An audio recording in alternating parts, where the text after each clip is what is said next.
मुसलमानों का जीना दुश्वार हो जाएगा। जितना दुश्वार उत्तर प्रदेश में और असम में हुआ है उससे ज़्यादा दुश्वार होगा। ये जो चीफ मिनिस्टर आज बन गए हैं उनके स्टेटमेंट वायरल हैं और सभी देख सकते हैं और देख लिया है कि वो पूरी तरीके से मुसलमानों के खिलाफ आग उगले हुए हैं। पूरे इलेक्शन में वो जीते इसी वजह से वहाँ पर कि उन्होंने जो आग उगली है। ये जो हेट स्पीचेस के लिए कोई कानून नहीं है, आप तो खुद जज रहे हैं। बंगाल में जितना बुलडोजर चलेगा उतना बुलडोजर असम, उत्तर प्रदेश, दिल्ली और बाकी राज्यों में लाकर नहीं चला होगा। ये मुझे पूरा विश्वास है इसका। बंगाल एक ऐसा स्टेट है जहाँ भारतीय जनता पार्टी ये मानती है कि बांग्लादेशियों को प्रवेश बंगाल से ममता बनर्जी जैसे लोग कराते रहे। सर, तमाम हंगामे के बीच आज पश्चिम बंगाल में बीजेपी की सरकार बन गई है, शपथ ग्रहण हो गया है और शुभेंदु अधिकारी आज पश्चिम बंगाल के मुख्यमंत्री बन गए हैं। वही शुभेंदु अधिकारी जो लगातार हेट स्पीच के लिए जाने जाते थे और अब कहा जा रहा है कि अब पश्चिम बंगाल में हिंदू राज की स्थापना होगी। आप कैसे देखते हैं सर? मैं ऐसे देखता हूँ जैसे आपने कहा है कि हिंदू राज्य की स्थापना होगी। हिंदू राष्ट्र को छोड़िए अभी कि वो राज्य हिंदू राज्य बन गया है। जो भी वहाँ होगा, जो भी सरकार करेगी वो हिंदू राष्ट्र के हिसाब से जो उनकी कल्पना है आरएसएस की, भारतीय जनता पार्टी की, उसके हिसाब से पूरा काम होगा।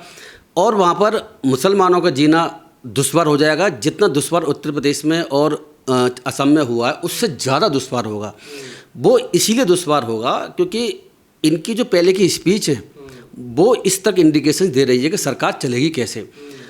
और दूसरी बात और इम्पोर्टेंट है जो मैं समझ पा रहा हूँ इस पूरे घटनाक्रम से कि उत्तर प्रदेश में या असम में सरकारें बीजेपी की पहले बनती रही हैं। उत्तर प्रदेश में तो कई बार सरकार बीजेपी की बनी है, लेकिन पश्चिमी बंगाल के लोगों ने ये भारतीय जनता पार्टी की हिंदूवादी विचारधारा, हिंदू राष्ट्र वाली विचारधारा और बांटने वाली विचारधारा का स्वाद पहली बार चखेगा। बंगाल के लोग पहली बार स्वाद चखेंगे। 1950 से लेकर के अब तक कभी भारतीय जनता पार्टी की सरकार का स्वाद उन्होंने नहीं चखा है, दूर से देखा था। बंगाल के लोग जो हैं वो देख रहे थे उत्तर प्रदेश में, असम में, बाकी राज्यों में जहाँ बीजेपी की सरकारें करके आ रही हैं।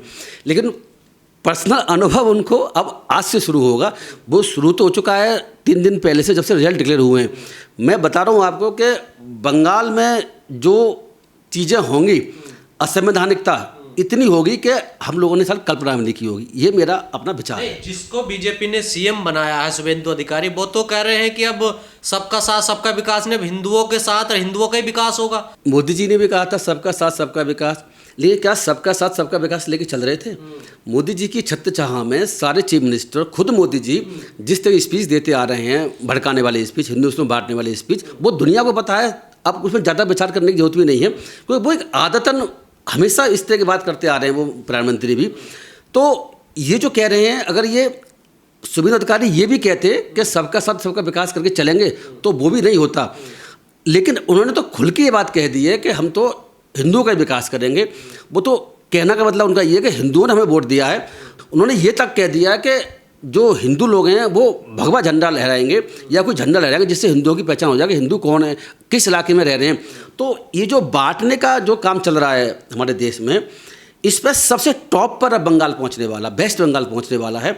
मैं आपको बता रहा हूं कि संविधान को आप वहां पर रद्दी की टोकरी में समझें। जैसी चीफ मिनिस्टर शपथ ली है, संविधान वहां खत्म हो चुका है। संविधान से काम नहीं होगा, संविधान राज होगा। नहीं, संविधान राज तो आज 11 बजे खत्म हो चुका बंगाल से। मैं आपको बता रहा हूँ कि वहाँ पर संविधान खत्म हो चुका है और हिंदू राष्ट्र की जो परिकल्पना आरएसएस की, भारतीय जनता पार्टी की और बाकी हिंदूवादी संगठनों की है और मनुस्मृति के हिसाब से काम करने की जो परिकल्पना है वो वहाँ शुरू हो चुकी है। सर, इतनी बड़ी तादाद में मुसलमान है पश्चिम बंगाल में, उनके साथ क्या होगा?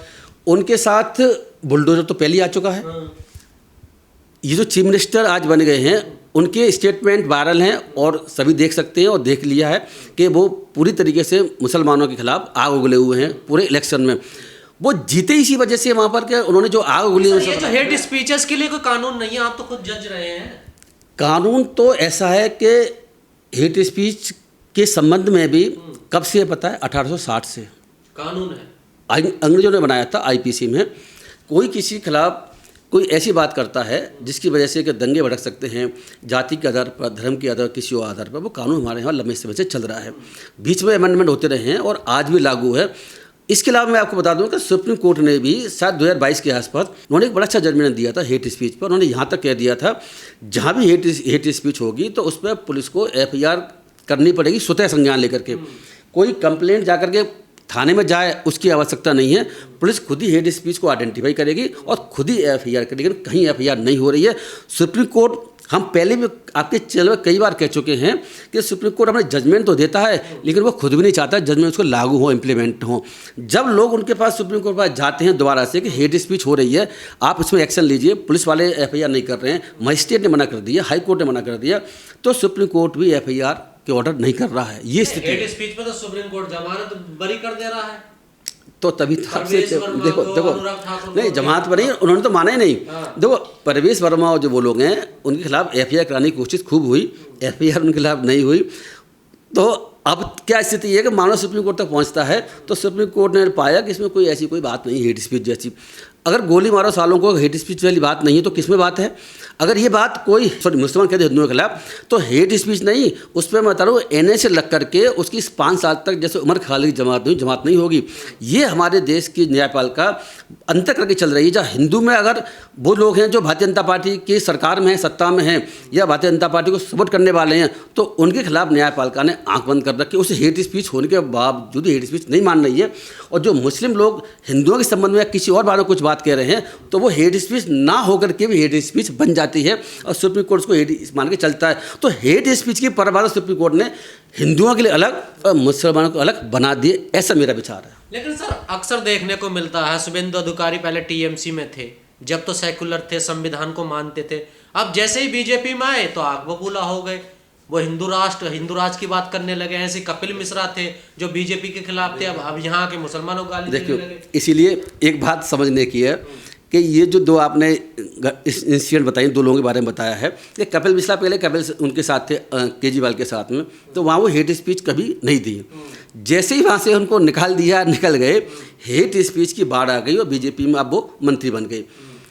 तो क्या वो इंसान पहले हेड स्पीच ना देते हों ऐसी विचारधारा के थे? क्या वो इंसान ऐसे थे कि सेकुलर विचारधारा से वो सहमत थे? ऐसा बिल्कुल भी नहीं है।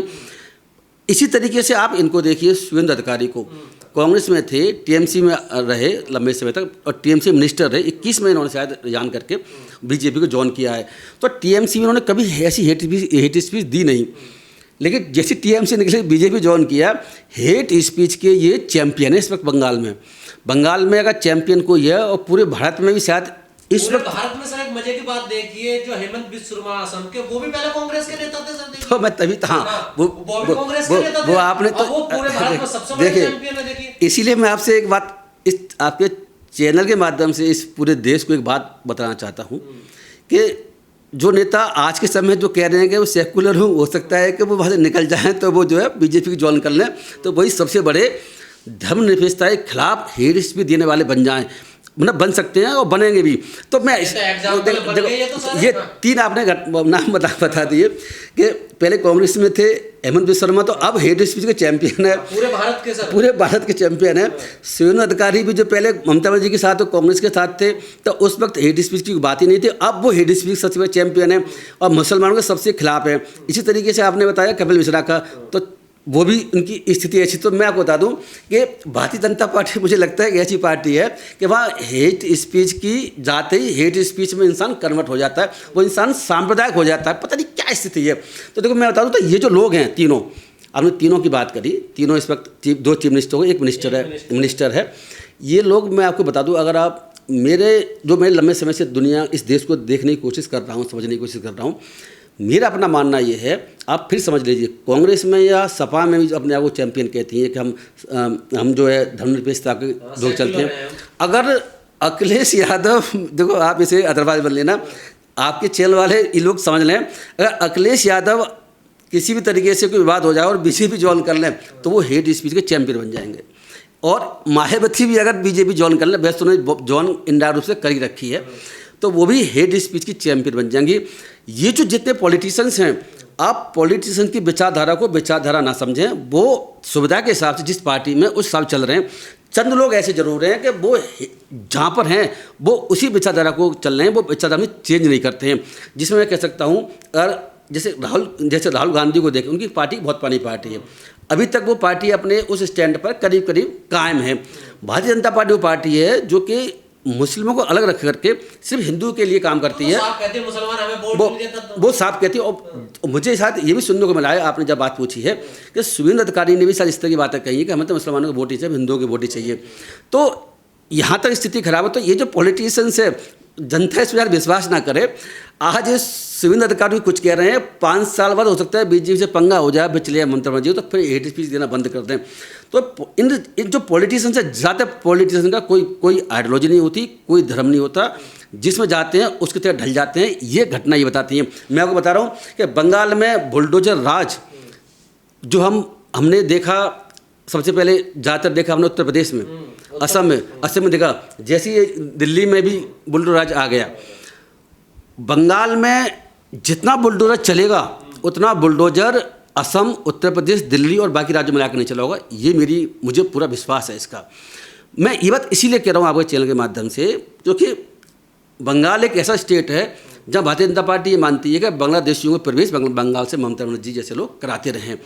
उन्होंने अपना मुद्दा बनाया भी था, और अभी भी जो कल भी मैंने सुना है उनको, जो हमारे जो विदेश मंत्रियों ने कहा है कि जो बंगाली हैं, वो बंगाली जो बांग्लादेश से आए हैं और अपने को बंगाली कह रहे हैं, उनको हम वापस भेजेंगे।